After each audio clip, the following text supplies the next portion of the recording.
जय माता दी दोस्तों, आज हम इस वीडियो में बात करेंगे 14 मार्च 2025 को लगने वाले चंद्र ग्रहण के बारे में कि यह चंद्र ग्रहण किस समय और कहां-कहां दिखाई देगा। क्या यह चंद्र ग्रहण भारत में दिखाई देगा या नहीं, और इस चंद्र ग्रहण का सूतक काल कब शुरू होगा और कब समाप्त होगा। इस वीडियो में आपको ग्रहण का सूतक लगेगा या नहीं, और इस ग्रहण में सूतक के नियमों का पालन करना है या नहीं, इसकी सटीक जानकारी मिलेगी, इसलिए लास्ट तक वीडियो के साथ बने रहे। लेकिन अगर अभी तक आपने हमारे चैनल को सब्सक्राइब नहीं किया है तो जल्दी से सब्सक्राइब करके बेल आइकन दबा दें, साथ इस वीडियो को लाइक करें और ज्यादा से ज्यादा शेयर करें। तो आइए शुरू करते हैं। दोस्तों, साल का पहला चंद्र ग्रहण 14 मार्च 2025 दिन शुक्रवार को लगने जा रहा है। यह फाल्गुन माह के शुक्ल पक्ष की पूर्णिमा तिथि को लगेगा और इसी दिन होली का पर्व भी मनाया जा रहा है। धार्मिक मान्यताओं के अनुसार चंद्र ग्रहण को एक नकारात्मक घटना माना जाता है, क्योंकि इस दिन राहु और केतु का प्रभाव अधिक बढ़ जाता है, जिससे जीवन में विघ्न, कष्ट और परेशानियां आ सकती हैं। इसी कारण से ग्रहण के समय कुछ विशेष नियमों का पालन करने की सलाह दी जाती है। धार्मिक मान्यताओं के अनुसार ग्रहण के समय किसी भी शुभ कार्य को नहीं करना चाहिए। पूजा पाठ, हवन और अन्य मांगलिक कार्यों को टालने की सलाह दी जाती है। इसके अलावा ग्रहण के समय भोजन करने से भी बचने की सलाह दी जाती है। इसीलिए चंद्र ग्रहण का भारत में सही समय क्या है, यह जानना बेहद ही जरूरी है। आपको बता दें कि यह चंद्र ग्रहण सिंह राशि और उत्तरा फाल्गुनी नक्षत्र में लगेगा, इसलिए सिंह राशि और उत्तरा फाल्गुनी नक्षत्र में जन्मे लोगों के लिए यह ग्रहण विशेष रूप से प्रभावशाली रहने वाला है। चंद्र ग्रहण के दिन चंद्रमा सिंह राशि में होगा, वहीं चंद्र ग्रहण के दिन चंद्रमा से सप्तम भाव में सूर्य और शनि विराजमान रहेंगे और चंद्रमा को पूर्ण सप्तम दृष्टि से देखेंगे। ऐसे में इसका प्रभाव और भी गहरा देखने को मिलेगा। केतु चंद्रमा के द्वितीय भाव में स्थित रहेगा, जिससे मानसिक तनाव की स्थिति बन सकती है। राहु, बुध और शुक्र चंद्रमा के 8वें भाव में स्थित होंगे, जिससे कुछ राशियों पर मिश्रित प्रभाव पड़ेगा। गुरु चंद्रमा के दशम भाव में रहेगा, जिससे धार्मिक और आध्यात्मिक प्रवृत्तियों में वृद्धि होगी। मंगल चंद्रमा के एकादश भाव में स्थित रहेगा, जो साहस और ऊर्जा को बढ़ाने का कार्य करेगा। इसके अलावा चंद्र ग्रहण की वजह से प्राकृतिक आपदाओं का प्रकोप देखने को मिलेगा। इसमें भूकंप, बाढ़, सुनामी, विमान दुर्घटनाएं का संकेत मिल रहे हैं। प्राकृतिक आपदा में जनहानि कम ही होने की संभावना है। फिल्म एवं राजनीति से दुखद समाचार मिल सकते हैं। व्यापार में तेजी आएगी। चंद्र ग्रहण के प्रभाव से बीमारियों में कमी आएगी, रोजगार के अवसर बढ़ेंगे, आय में इजाफा होगा। आपको बता दें कि 14 मार्च का लगने वाला चंद्र ग्रहण एक खग्रास यानी पूर्ण चंद्र ग्रहण है। इसमें पृथ्वी चंद्रमा को पूरी तरह से ढक लेगी। दोस्तों, 14 मार्च का चंद्र ग्रहण एक ब्लू मून होगा। इस समय चंद्रमा गहरा लाल रंग में नजर आएगा। इस घटना को ब्लड मून कहा जाता है। साल का पहला चंद्र ग्रहण 14 मार्च को कब से लगेगा और इसे कहां देखा जा सकेगा, चलिए इसे जानते हैं। लेकिन उससे पहले कमेंट में जय माता दी जरूर लिखें, ताकि आपको माता रानी का आशीर्वाद सीधे प्राप्त हो सके। दोस्तों, साल का पहला चंद्र ग्रहण 6 घंटे से अधिक समय तक चलेगा। इस दौरान यह उपछाया, आंशिक और पूर्ण ग्रहण के चरण से होकर गुजरेगा। चलिए जानते हैं कि यह चंद्र ग्रहण किस समय पर शुरू होगा और कब खत्म होगा।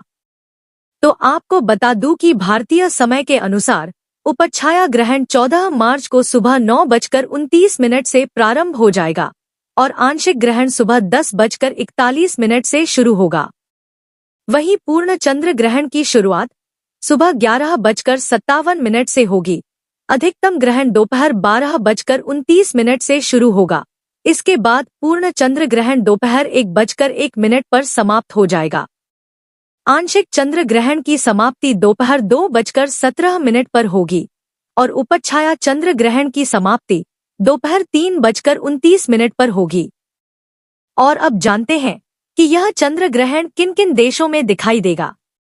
दोस्तों, यह चंद्र ग्रहण सिर्फ यूरोप, एशिया, ऑस्ट्रेलिया, अफ्रीका, उत्तरी और दक्षिणी अमेरिका के क्षेत्रों में, प्रशांत, अटलांटिक, आर्कटिक महासागर, पूर्वी एशिया और अंटार्कटिका आदि में दिखाई देगा।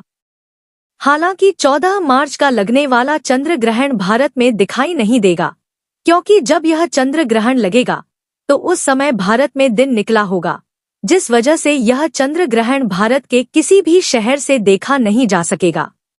आपको बता दें कि चंद्र ग्रहण का सूतक काल ग्रहण शुरू होने के ठीक 9 घंटे पहले ही शुरू हो जाता है। दोस्तों, सबसे पहले जानते हैं कि यह सूतक काल क्या होता है। दोस्तों, सूतक काल का मतलब है अशुभ समय से, क्योंकि इस समय प्रकृति बहुत ही संवेदनशील स्थिति में होती है। इस दौरान नेगेटिविटी बहुत ज्यादा बढ़ जाती है। इसीलिए सूतक काल के दौरान किसी भी प्रकार का शुभ या मांगलिक कार्य करना वर्जित होता है और सूतक लगने से पहले ही मंदिर के कपाट बंद कर दिए जाते हैं और मूर्ति का स्पर्श भी निषेध हो जाता है। इसीलिए सूतक काल के दौरान हमें विशेष सावधानी बरतनी चाहिए। और बात करें 14 मार्च को लगने वाले चंद्र ग्रहण के सूतक काल के समय की, तो दोस्तों यह चंद्र ग्रहण भारत में दिखाई नहीं दे रहा है। इसीलिए इस चंद्र ग्रहण का सूतक काल भारत में माना नहीं जाएगा। इस चंद्र ग्रहण के सूतक के नियम भी भारत में माने नहीं जाएंगे। न ही गर्भवती महिलाओं को इस चंद्र ग्रहण के सूतक के नियमों का पालन करने की आवश्यकता होगी। लेकिन जिन देशों में यह चंद्र ग्रहण दिखाई दे रहा है, वहां पर रहने वाले लोगों को इस चंद्र ग्रहण के सूतक के नियमों का पालन करना होगा। और बात करें सूतक काल के समय की, तो दोस्तों चंद्र ग्रहण का सूतक काल ग्रहण शुरू होने के ठीक 9 घंटे पहले शुरू होगा और सूतक काल की समाप्ति ग्रहण के साथ ही हो जाती है। इसलिए आप अपने देश की टाइमिंग के हिसाब से ग्रहण की टाइमिंग से 9 घंटे पहले का समय काउंट कर लें और सूतक की समाप्ति ग्रहण के साथ ही हो जाती है। लेकिन भारत में रहने वाले लोगों को इस ग्रहण की टेंशन लेने की कोई भी आवश्यकता नहीं है, क्योंकि यह ग्रहण भारत में दिखाई नहीं दे रहा है। इसीलिए यहाँ पर रहने वाले लोगों के लिए नियमों का पालन करना आवश्यक नहीं होगा। हाँ, जिन देशों में यह ग्रहण दिखेगा वहां पर रहने वाले लोगों को ग्रहण व सूतक के नियमों का पालन करना चाहिए। जैसे ग्रहण व सूतक के दौरान कुछ भी खाना पीना नहीं चाहिए। अगर आपको खाने पीने की आवश्यकता पड़ती है तो आप अपने खाने और पीने की चीजों में तुलसी का पत्ता डाल ले। इससे वह भोजन और जल दूषित नहीं होता है। दोस्तों, हमारे शास्त्रों में सूतक काल के दौरान कई हिदायत दी गई है। जैसे सूतक लगने से पहले घर के मंदिर में पर्दा डाल देना चाहिए और मूर्तियों का स्पर्श ना करें। इसी प्रकार सूतक के दौरान तुलसी व शमी के पेड़ को भी स्पर्श नहीं करना चाहिए। इसीलिए आप सूतक काल शुरू होने से पहले ही तुलसी के पत्ते तोड़कर रख लें। दोस्तों, सूतक काल के समय खाना बनाना व खाना खाना भी वर्जित होता है, लेकिन बीमार, बच्चे, बूढ़े और गर्भवती महिला इस दौरान सात्विक भोजन, पानी, जूस, दवा आदि ले सकती है। दोस्तों, सूतक के समय व ग्रहण के दौरान भी सिलाई, कढ़ाई, बुनाई आदि नहीं करनी चाहिए। किसी भी प्रकार की नुकीली चीज का इस्तेमाल नहीं करना चाहिए। दोस्तों, सूतक लगने से पहले घर पर रखे अनाज व खाने पीने की चीजों में तुलसी का पत्ता या कुशा घास डाल लेनी चाहिए। दोस्तों, पका हुआ अनाज, कटी हुई सब्जी, फल ग्रहण के समय दूषित हो जाते हैं, उन्हें खाना नहीं चाहिए। किंतु तेल, घी, दही, मक्खन, अचार व मुरब्बा आदि जैसी चीजों में तुलसी डालने से यह दूषित नहीं माने जाते हैं।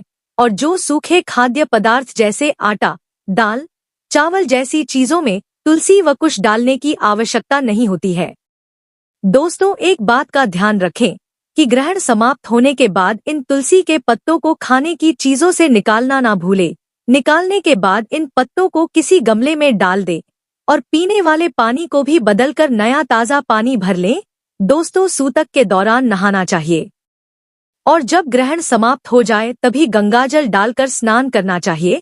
इसके अलावा सूतक लगते ही आपको प्रभु का भजन, कीर्तन, मंत्र जाप आदि करना चाहिए। और जब ग्रहण शुरू हो तब आप थोड़ा सा अनाज या कोई पुराना पहना हुआ कपड़ा निकालकर अलग रख दें और जब ग्रहण समाप्त हो जाए तब आप उस कपड़े व अनाज को आदर सहित किसी सफाई कर्मचारी को या जरूरतमंद को दान देते हैं। इससे आपको शुभ फल की प्राप्ति होगी और आप ग्रहण के दुष्प्रभाव से एकदम सुरक्षित रहेंगे। तो दोस्तों, यह जानकारी आपको अच्छी लगी तो कमेंट में जय माता दी जरूर लिखें और अगर आपका कोई सवाल है तो उसे कमेंट बॉक्स में अवश्य पूछ लें। और इस वीडियो को लाइक करें, शेयर करें और साथ ही साथ चैनल को सब्सक्राइब करें। धन्यवाद।